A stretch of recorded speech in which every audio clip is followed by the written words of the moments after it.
বাড়ির পাশেই মদ খাওয়ার প্রতিবাদ করায় দাদাগিরির অভিযোগ উঠল বিজেপি নেতার বিরুদ্ধে। আতঙ্কে পুলিশের দ্বারস্থ গৃহবধূ। এই ঘটনার তৃণমূলের চক্রান্ত আছে কিনা সেটা খতিয়ে দেখতে হবে, এমনই মন্তব্য করেছেন বিজেপির জেলা নেতৃত্ব।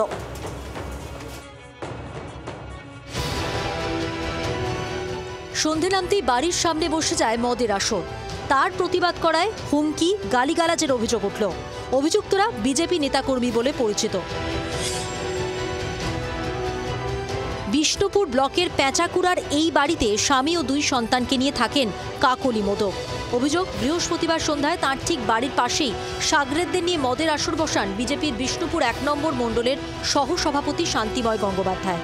বাড়ির সামনেই প্রকাশ্যে এভাবে মদ্যপানে আপত্তি জানান কাকলি ও তাঁর ছেলে।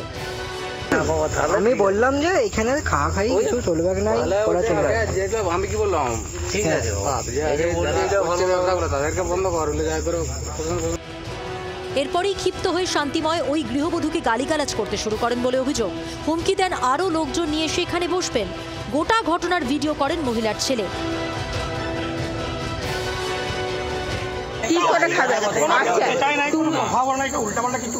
এইখানটাতেই বসতে হবে, কারো তো জায়গা আছে। সে যে যেখানে বসুক, আমার অসুবিধা হলে আমি বলবো। কোনো গালিগালাজ, কোনো অশ্লীল না কথা বলে তোর ওইখানে।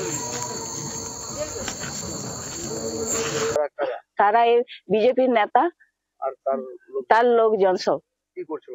তারা বসে মদ খাচ্ছিল। আমি এসে বারণ করি। তারা বলে যে বেশ করব, আমরা এখানে বসে খাবো, আরো লোকজনকে নিয়ে এসে খাওয়াবো। ভয় দেখাতে থাকে। পরে নিজেদের নিরাপত্তার কথা চিন্তা করে মহিলা রাতেই রাধানগর ফাঁড়িতে অভিযোগ জানান। ঘটনা নিয়ে ক্যামেরার সামনে কিছু না বললেও মহিলার অভিযোগ অস্বীকার করেছেন অভিযুক্ত বিজেপি নেতা।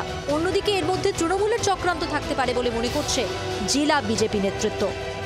কারণ এই ঘটনাকে কেউ কোথাও, আমার কথা হচ্ছে, মানে এরকম কাজ করে ভারতীয় জনতা পার্টি তার সমর্থন করে। তবে হ্যাঁ, এখন এটা তৃণমূলের আশ্রিত যারা মানে মিথ্যেকে সত্যি বানানো কিনা তা তো বলতে পারবো না। আর তদন্তের উপরে আমাদের যে খুব একটা আস্থা আছে তাও। পুলিশের তদন্তে না হয় ভরসা নেই, পুলিশের ওপর কি বিন্দুমাত্র ভয় ডরও নেই? এইভাবে কোনো গৃহস্থের সামনে বসে কি মদ খাওয়া যায়? মৃত্যুঞ্জয় দাসের রিপোর্ট, জি 24 ঘন্টা। বাংলার আওয়াজ, বাঙালির আবেগ, জি 24 ঘন্টা।